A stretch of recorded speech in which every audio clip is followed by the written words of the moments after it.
Bien, un gusto, como les decía anteriormente, estar en un panel tan importante con la doctora María Alejandra y con el doctor Amílcar Acosta en un tema que se ha convertido tan importante y que de hecho es tan importante para nosotros, es el en torno a todas aquellas situaciones, todos aquellos planteamientos que se puedan generar en torno a los desafíos que tiene la economía colombiana en un escenario de incertidumbre.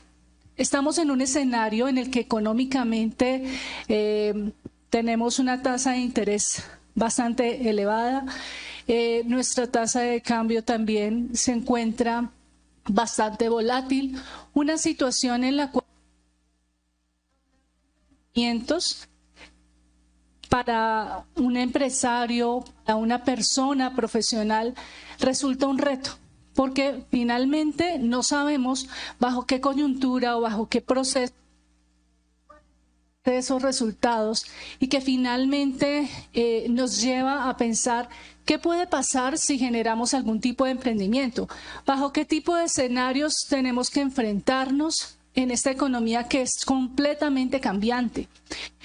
Desde el comercio internacional tenemos una serie de retos. Energéticamente, y la doctora Giselle lo mencionaba hace unos minutos, en temas de sostenibilidad, las economías están comenzando a pensar en qué planteamientos, en qué acciones, en qué políticas, en qué medidas pueden adoptar para hacer que las empresas puedan realizar una producción que sea amigable con el medio ambiente, cómo llevar a las personas también a que consuman y que de hecho para nosotros inclusive en América Latina apenas estamos comenzando, mientras que en Europa nos llevan mucho, pero cómo pasar a un consumo sostenible, un consumo también preocupado por el medio ambiente. Y en ese orden de ideas yo quisiera invitar, evidentemente el público nos va a acompañar más adelante con las preguntas, pero mi primera inquietud es para el doctor Amílcar.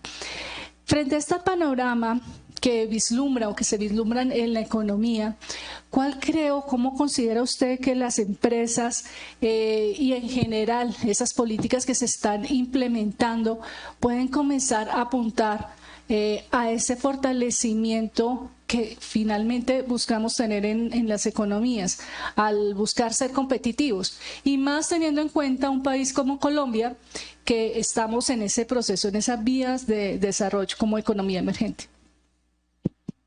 Este sí funciona. Bueno, muchísimas gracias por la invitación. Lo primero que tengo que decir es que para dar una respuesta a tu pregunta, tenemos que remitirnos al modelo económico que hemos tenido en Colombia. Es un modelo que ha estado muy imbuido de la concepción neoliberal.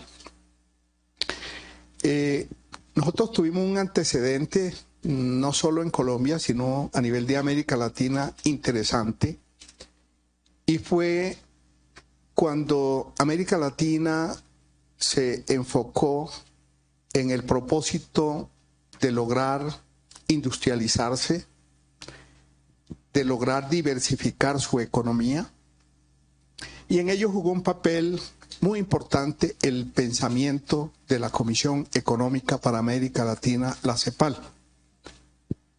en donde se planteó como eje para el desarrollo de estas economías, promover la industrialización, como ya lo dije, pero también el sector externo. En Colombia, la mejor expresión de esa concepción, de ese pensamiento, fue durante la administración de Carlos Lleras Restrepo, cuando expidió el decreto 444 de 1967, que estableció el Estatuto de Comercio Exterior y Política Cambiaria. Y de esta manera se empezó a promover en el país un modelo que impulsaba la sustitución de importaciones para promover la industria nacional, y la diversificación de nuestras exportaciones, que para aquel entonces la economía colombiana era monoexportadora de café. Posteriormente, sobre todo a partir de la década del 90, luego de el llamado Consenso de Washington, se planteó otro modelo diferente. Un modelo que reducía y reduce al Estado simplemente a ser un Estado regulador,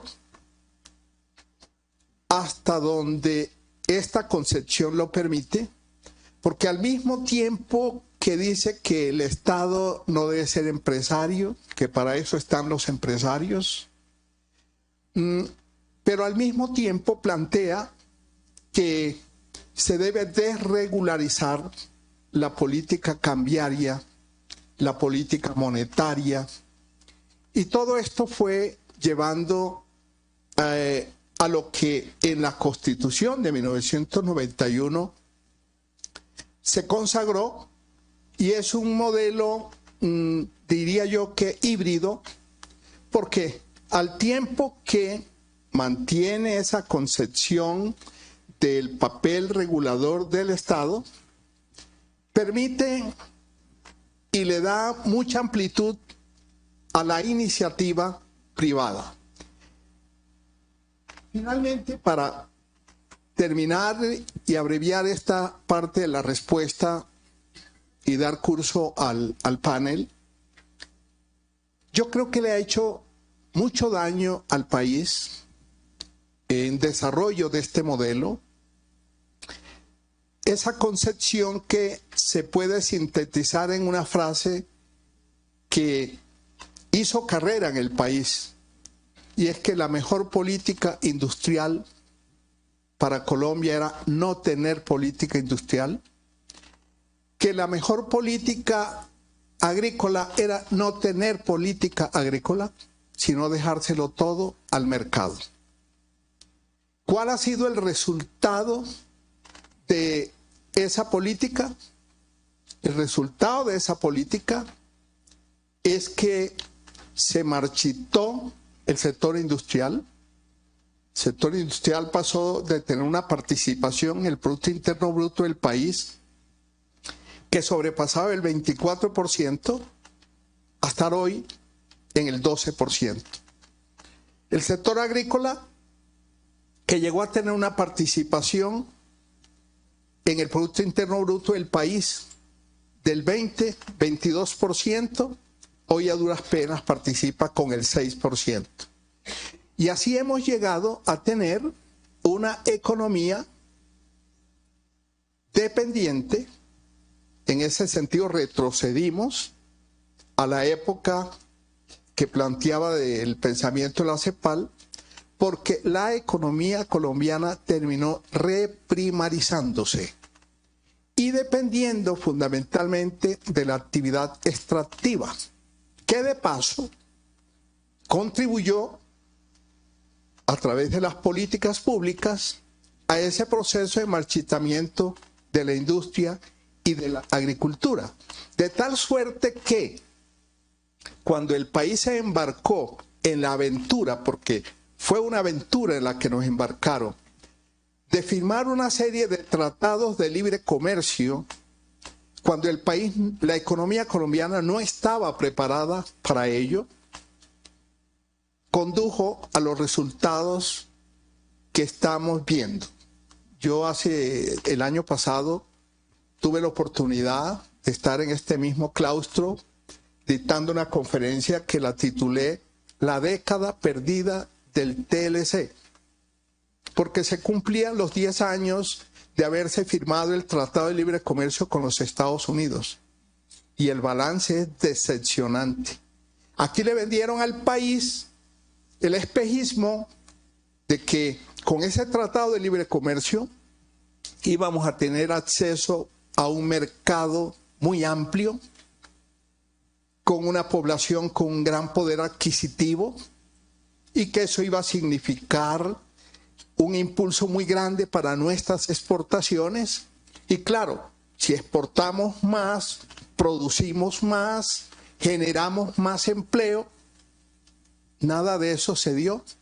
10 años después de la vigencia de ese tratado, Colombia exporta menos a los Estados Unidos de lo que exportábamos antes del Tratado de Libre Comercio. Y esto repercute, esto que estoy diciendo repercute en el crecimiento de nuestra economía. Nosotros tenemos un crecimiento mediocre. Nosotros, en los últimos 10, 12 años, la economía colombiana pasó de tener un crecimiento potencial de 3.8% hacia el año 2012, cuando estábamos en la cresta de la ola de la economía extractiva, con los precios del petróleo y del carbón muy favorables, a tener un crecimiento potencial de 3.5%, pero lo más grave no es que hayamos pasado del 3.8 al 3.5, sino que en los últimos años la economía colombiana ha crecido siempre por debajo de ese crecimiento potencial. Y es sabido que mientras la economía colombiana no crezca por encima del 3.5%, no solamente no genera empleo, sino que lo destruye. Y destruyendo el empleo, destruye el ingreso. Y el deterioro del ingreso causa mayor pobreza. Y de allí los niveles de pobreza que tenemos y el desempleo de 2 dígitos. Hasta ahí dejo mi comentario. Excelente, muchas gracias, doctora Amílcar. Y bajo ese escenario económico, Alejandra, cuéntanos un poco, teniendo en cuenta ese cambio de modelos económicos que mencionaba hace unos minutos el doctor Amílcar, ¿cuál ha sido la respuesta que han generado las PYME frente a esos desafíos que finalmente ha tenido que evidenciarse a lo largo de los últimos años? Bueno, aprovechando que el doctor Amílcar hizo también un recuento histórico para responder esta pregunta, vengo contando en algunos escenarios cómo es el nacimiento de Acopi, porque a un momento en el que estamos discutiendo hoy en el país las perspectivas de reindustrializarnos, se hace muy pertinente recuperar esa vocación industrial y esa conversación desde los gremios de por qué nacimos.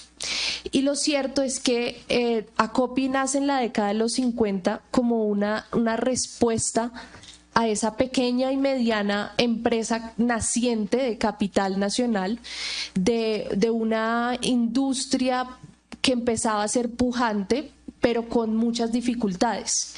Principalmente yo siempre rescato 2. La primera, tratar de tener o de ganarse o de abrirse camino en un mercado que estaba altamente dominado, monopolizado por unos pocos, y donde este pequeño capital quería poder tener una oportunidad de crecer y de nacer con unas condiciones favorables. Y un segundo aspecto, que es el apalancamiento financiero, el acceso al crédito, que era en ese momento casi inexistente.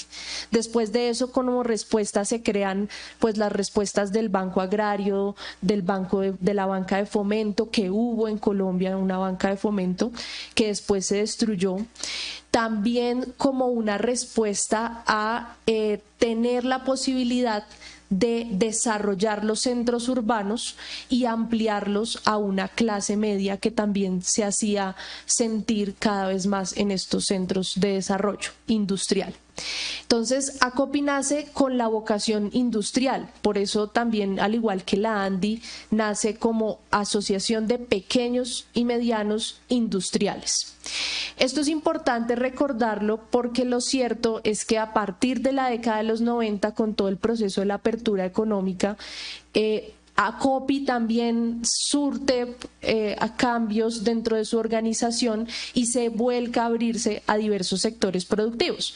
No porque no sea bueno abrirse a otros sectores, sino porque eso tiene una explicación más de fondo, y la explicación más de fondo es que entramos en un proceso de desindustrialización del país.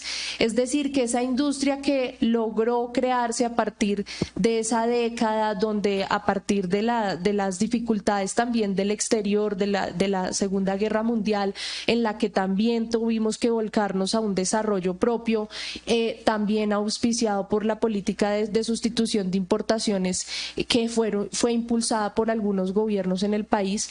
Lo cierto es que en la década de los 90 eso que habíamos logrado acumular se empezó a desmontar. Y desmontar eso lo que significó fue perder participación en el Producto Interno Bruto de la industria manufacturera, que genera valor agregado, que transformaba algo de materias primas y que tenía además unos exportables, quizás un porcentaje todavía muy pequeño, pero que tenía una importante participación en el mercado interno y que generaba unos exportables que lo que había que tratar de hacer era que fueran pues superiores y que tuvieran también la intención de desarrollarse más esos encadenamientos productivos.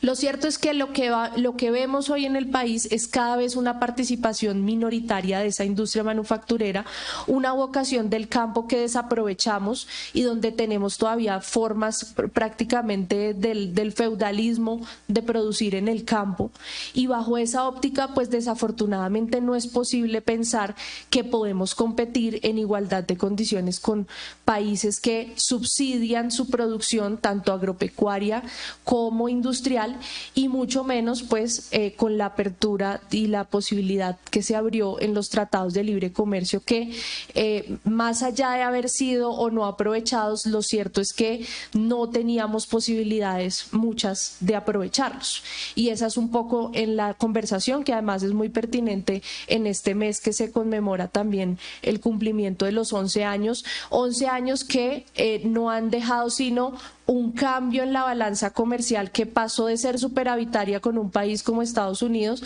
a ser deficitaria, creciente, donde además no hemos diversificado nuestra canasta productiva y donde además pues lo cierto es que no hemos podido tampoco aprovechar y se han afianzado dificultades, como yo siempre pongo el ejemplo de las compras públicas.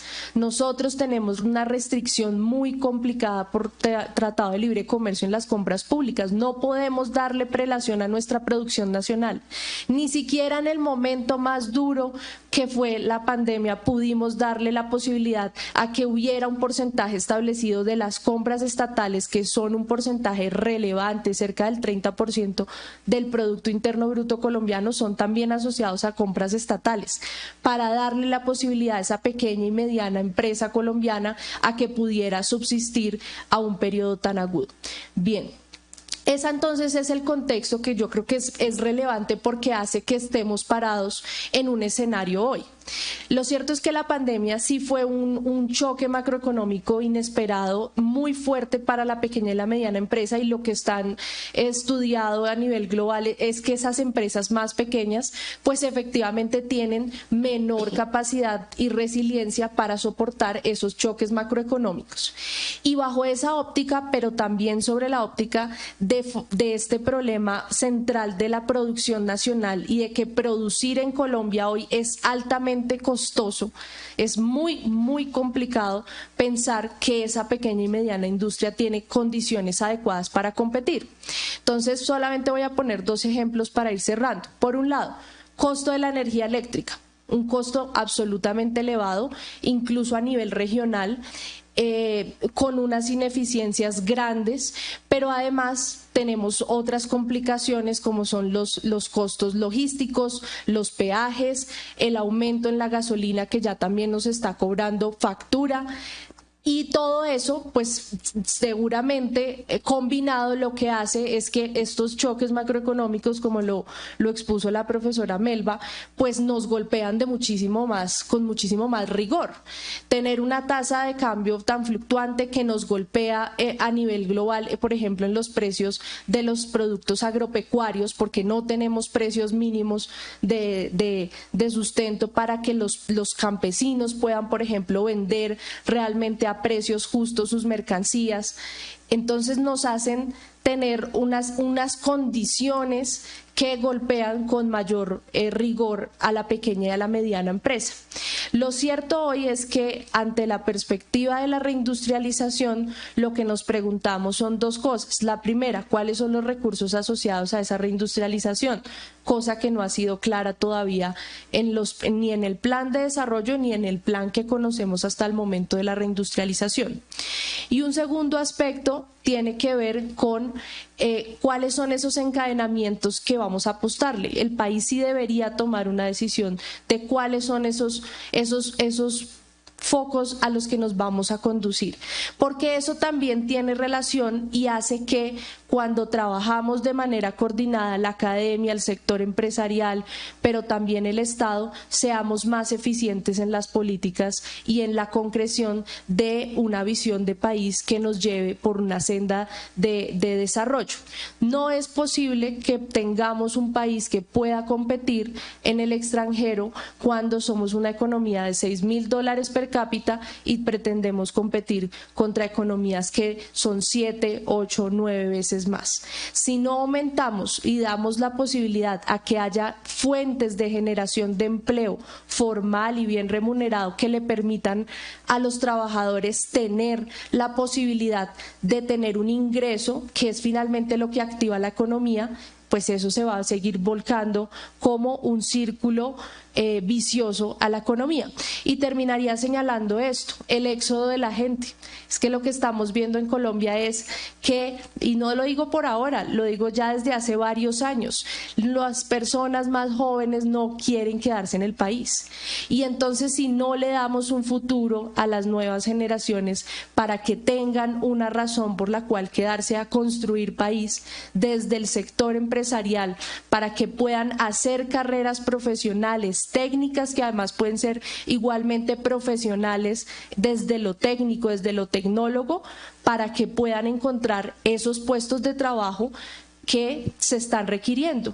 Lo cierto es que hoy estamos desplazando totalmente a la mano de obra colombiana, que es altamente apetecida en el mundo, porque tampoco es cierto, y yo no comparto esa opinión de quienes opinan que los colombianos no somos buenos trabajadores. No, en el mundo apetecen la mano de obra colombiana, y lo cierto es que en Colombia estamos despreciándola, pero no porque queremos, sino porque si no hay generación de fuentes de empleo a través de las empresas, pues no es posible lograr esa recuperación del empleo. Muchas gracias, doctora Alejandra. Voy a partir de la respuesta que acabaste de dar, sobre todo porque hemos evidenciado cómo es importante para un país incluir en su política elementos de carácter económico y social, pero pues no debemos dejar a un lado todos los elementos básicos en términos de sostenibilidad. Sabemos que economías desarrolladas implementan acciones en su política pública para lograr que tanto empresas como la población en general tome conciencia. ¿Sí?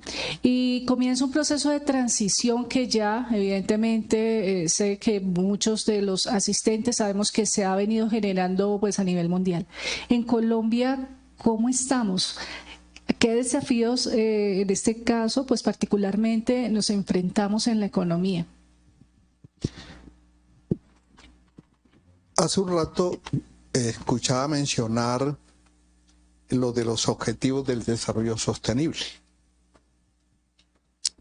El mismo año en que se aprobaron los Objetivos del Desarrollo Sostenible, que entre otras cosas fue una iniciativa de Colombia.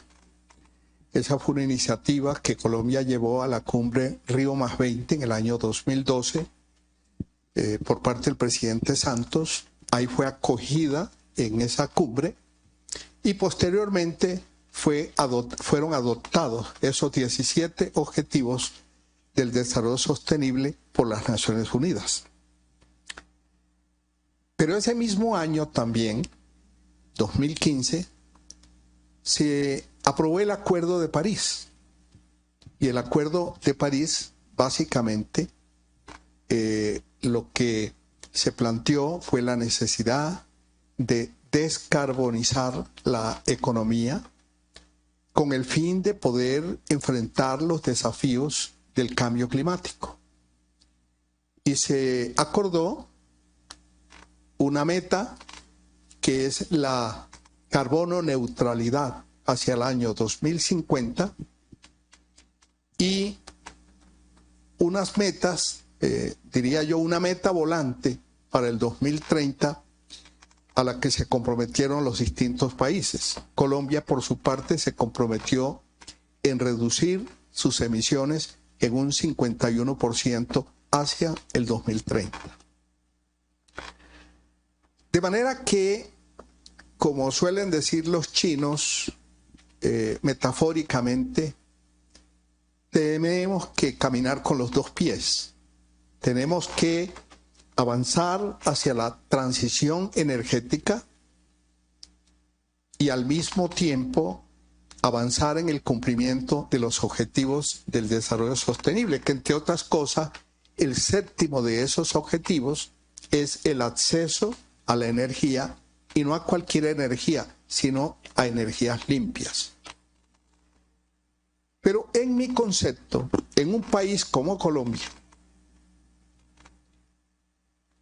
la hoja de ruta de esa transición energética, que desafortunadamente, después que en noviembre del año pasado, la ministra de Minas y Energía, en el marco de la COP27, le anunció al mundo que Colombia tendría en este mes de mayo su hoja de ruta para la transición energética, la semana pasada anunció que esa hoja de ruta no la tendremos hasta febrero del año entrante. Dicho de otra manera, estamos en una transición energética, como se dice en el argot aeronáutico, volando por instrumentos. No tenemos hoja de ruta y no la vamos a tener hasta febrero del año entrante. Cosa que no deja de preocupar en momentos en los cuales el país está a puertas de enfrentar un gran desafío, que es el advenimiento del fenómeno del Niño. Yo he venido llamándole la atención al país sobre el riesgo muy alto. Así haya dicho la ministra que quienes decimos esto que yo le voy a decir a ustedes, estamos generando pánico. Se suele decir que un pesimista suele ser un pesimista mejor informado. Y tengo los elementos de juicio suficientes para decirles que Colombia está en este momento ante un riesgo medio alto de verse abocado a un racionamiento del servicio de energía, el que no vemos desde hace 30 años, cuando tuvimos que padecer 14 meses de racionamiento de 8 a 10 horas diarias del servicio de energía. A causa, ¿y qué es lo que nos está llevando a ese riesgo? Precisamente el artículo que terminé hoy y que ya está circulando, lo pueden conseguir con el doctor Google, que lo titulé Acelerando en Neutro, porque aparentemente la transición energética en Colombia se está acelerando, pero no avanzamos. En este momento tenemos un atraso considerable para la entrada de los proyectos que fueron asignados en el año 2019 a través de subastas para construir parques eólicos en el país. Antes del año 2025 no tendremos esos parques operando, cuando los primeros han debido entrar el año anterior, en diciembre del año anterior. A esto se viene a sumar el atraso que tenemos en Hidroituango. Hidroituango es un megaproyecto que contempla 8 unidades de generación con capacidad de 300 megavatios cada uno. Estamos hablando de 2.400 megavatios. Solamente, bueno, y este proyecto ha debido entrar en el año 2018. Y por una contingencia que se presentó, apenas hoy, al día de hoy, están instaladas 2 unidades, de las cuales una de ellas ha venido teniendo fallas recurrentes. 2 más promete las empresas públicas de Medellín que entrarían en noviembre. Está por verse. Y las otras 4 apenas están sacando la licitación por 6ª vez, porque la han declarado desierta 5 veces. Y de acuerdo a los estimativos que tienen las propias empresas públicas de Medellín, no entrarían antes del 2027.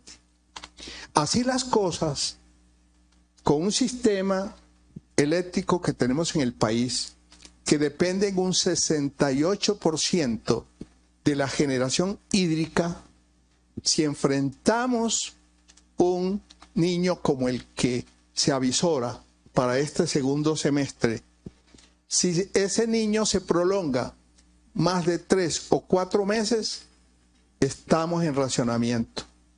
¿Por qué?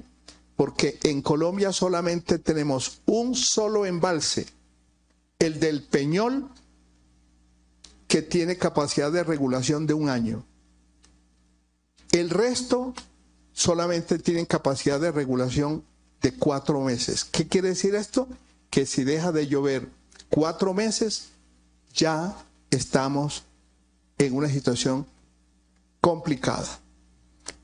Digo esto y para redondear la idea, que esto desde luego tendría un enorme impacto en la economía, en el sector industrial, en todas las actividades económicas, en momentos en que además, como ya dije,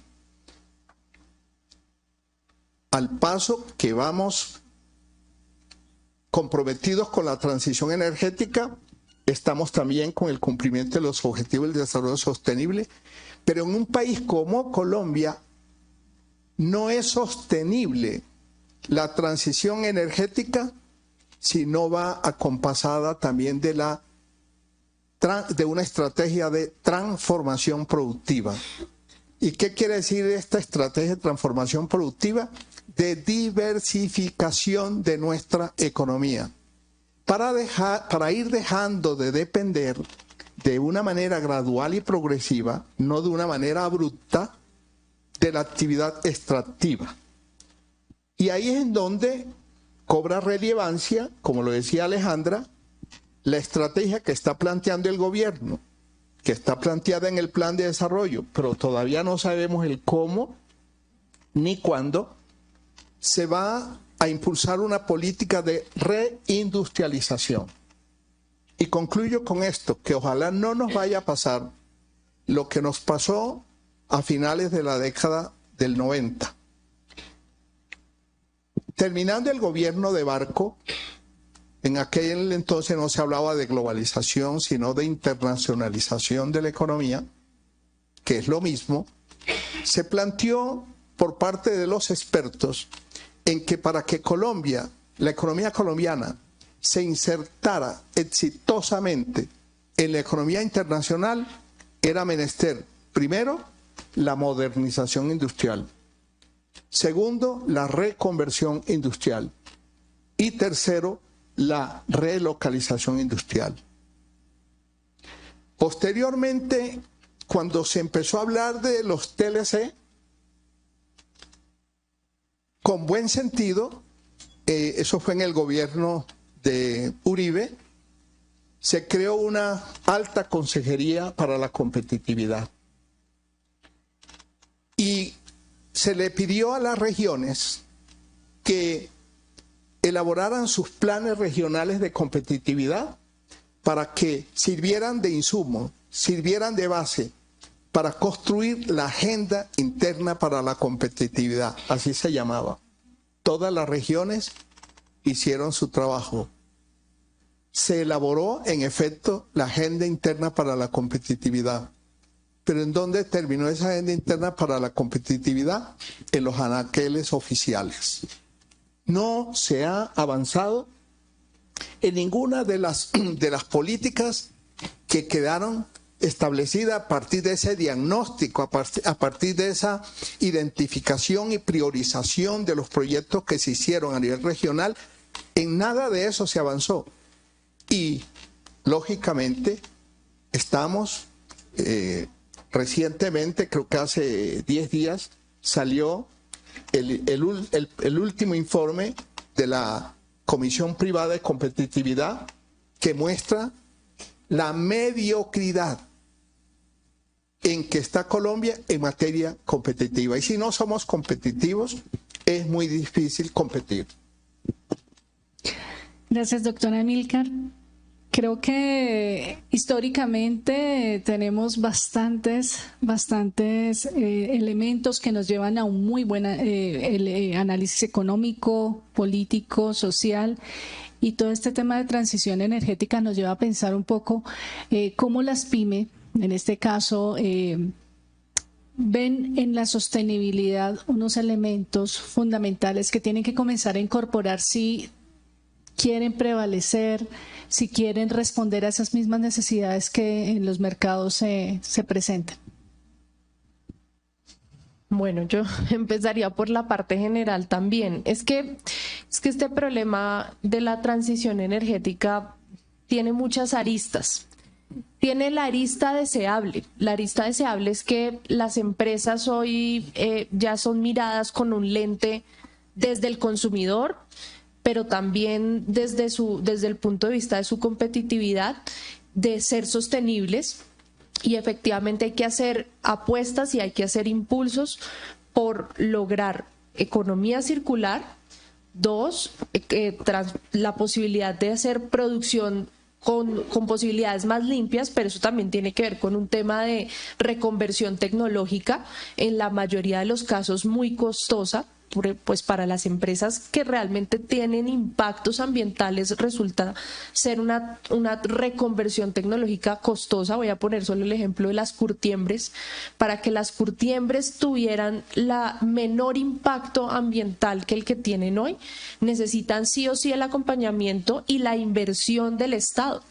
Estamos convencidos porque hemos acompañado dos casos, el de San Benito y el de Villapinzón, y no hay la más remota posibilidad de que solamente desde la iniciativa privada puedan lograr la planta de descontaminación y de tratamiento de aguas que requiere un proceso productivo que tiene un alto impacto, para poner un ejemplo, digamos, concreto frente a eso. Entonces, la reconversión tecnológica, que requiere recursos, pero también además acompañamiento del Estado, no solamente la persecución, que es la parte que hacen muy bien, de la censura a la actividad productiva, que además puede acabar con pueblos enteros, como es el caso de Villapinzón, donde es su actividad económica principal. Pero desde lo deseable, digamos que hay muchas cosas que yo creo que se han empezado a hacer y que son en la dirección correcta. Ahora bien, lo cierto es que cuando uno mira el panorama general del país, lo cierto es que Colombia no es el gran emisor de CO2 en el mundo.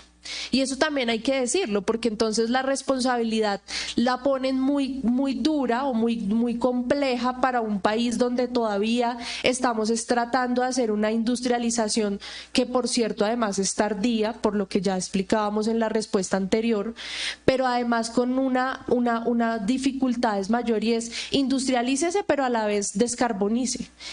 Y eso, lo cierto es que es bien difícil. Es bien difícil, y más si no hay un acompañamiento certero con, voy a decirlo directamente, con subsidios del Estado sobre la producción para que eso realmente pueda ser posible.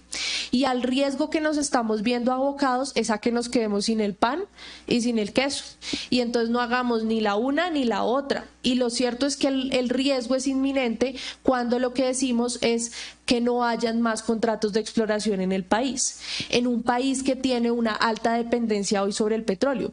¿Que queremos ir hacia la diversificación de la canasta exportadora? Sí, pero que si hacemos restamos esa dependencia de un día para otro, se nos puede caer la economía colombiana también es cierto. Entonces, lo cierto de este tema de la transición energética es que hay que hacerla, pero hay que hacerla con un plan.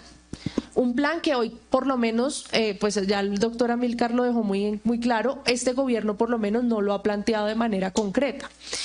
Y también hay que hacerlo en las justas proporciones, porque también habrá que hacer un estudio que vale la pena.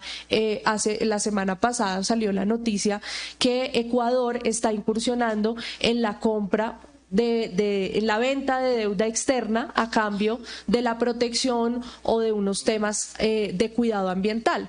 Pero eso también tiene otras implicaciones que estamos viendo, por ejemplo, en la isla Gorgona, en la que también nos están diciendo que va a haber un cuidado, una protección de una isla, pero a costa también de unos desarrollos que tienen implicaciones ambientales supremamente complicados, sin hablar y descontando de esa discusión que también van a llegar temas militares allí.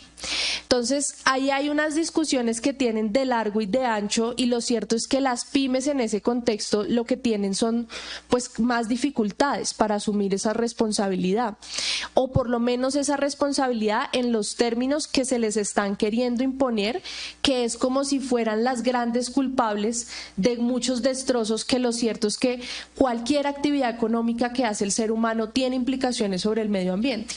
Lo que hay que hacer es buscar formas para mitigar esos impactos, pero también mitigarlos en sus justas proporciones, porque lo cierto es que si Colombia no produce menos del 1% de las emisiones a nivel global y no tenemos industria, entonces, ¿de qué estamos hablando? Lo cierto es que está también demostrado que en esta conversación lo que sí está impactando de mayor forma es la deforestación, y entonces de la deforestación tiene que ver con otros asuntos que también habrá que entrar a conversar. Hoy lo cierto es que la industria en Colombia es muy incipiente, es realmente, si se le quiere dar un impulso y quiere obligársele a que a la par haga descarbonización, yo veo que eso tiene muchas complicaciones intrínsecas. Además, si uno lo suma a las conversaciones que están teniendo países desarrollados como Alemania, donde están incluso retrocediendo o aplazando muchas de esas metas, porque también ven que la misma producción de sus productos insignias, los carros, por ejemplo, pues entonces no tendrían salida y hay que hacer unas adecuaciones pues de infraestructura. Voy a poner solamente un ejemplo. Un viaje Bogotá-Cartagena, ¿cuántas tanqueadas de gasolina hay que hacer? Hay que hacer por lo menos 2 o 3.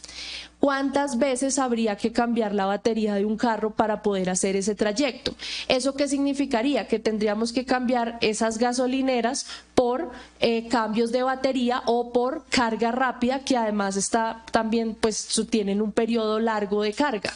Luego ese viaje realmente aumentaría el costo, aumentaría también las dificultades logísticas que en un país como Colombia, donde no hemos podido todavía resolver ni siquiera los problemas de las vías terciarias, no hemos podido resolver eso. Vamos a poder resolver la adecuación de toda la infraestructura a carros eléctricos para hacer viajes, solamente por poner un ejemplo con ese. Lo cierto es que tenemos todavía muchos retos. Las pymes están haciendo esfuerzos en sostenibilidad, porque han habido esfuerzos en economía circular principalmente, creo, en formas de producción más limpia. Pero lo cierto es que tampoco podemos cargar ese ladrillo como si fuéramos, digámoslo, cargar esa Ave Marías ajenas, dicen las abuelitas. y lo cierto es que no podemos hacerlo porque tenemos es que hacer la tarea de industrializar, y si no industrializamos el país vamos a estar en un problema aún mayor. Entonces creo que ese es como un punto importante, porque ahí hay una conversación todavía cruzada que no es muy clara, y que tampoco podemos dejarnos confundir por lo que está diciendo todo el mundo, y es la necesidad de la transición energética de manera tan acelerada e irresponsable como se está quizás planteando. Si me permite, profesora. Bueno, vamos, lo que pasa es que ya por temas de tiempo sabemos que pues lamentablemente no vamos a alcanzar, pero esta historia continuará, doctora Amílcar. Por capítulo. Solamente el comentario, pero 1 minuto. 2 minutos. No, 1 minuto. El primero, coincidiendo con Alejandra.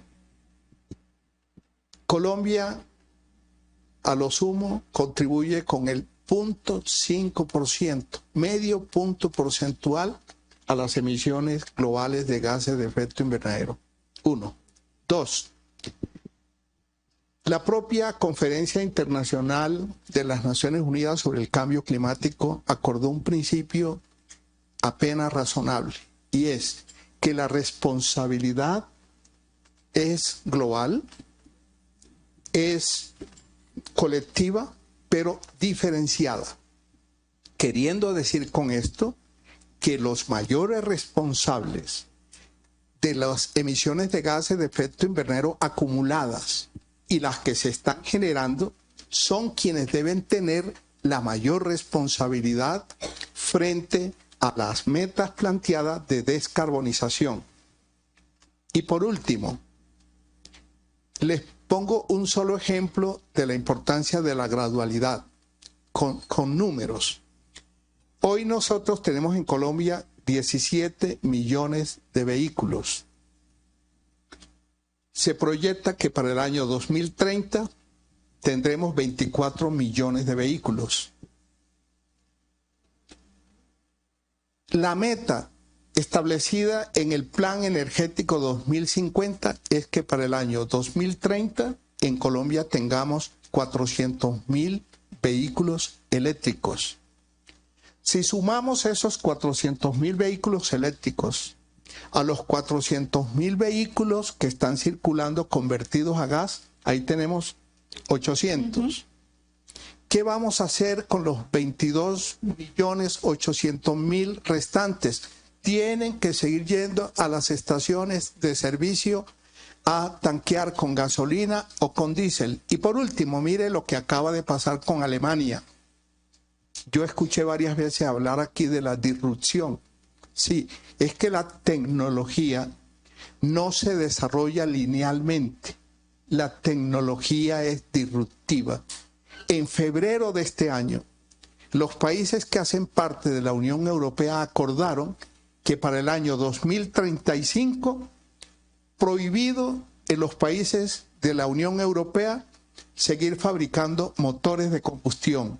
Febrero, marzo, cuando fueron a protocolizar el acuerdo, Alemania levantó la mano y dijo, yo no firmo ese acuerdo. ¿Y por qué planteó Alemania que no firmaba el acuerdo?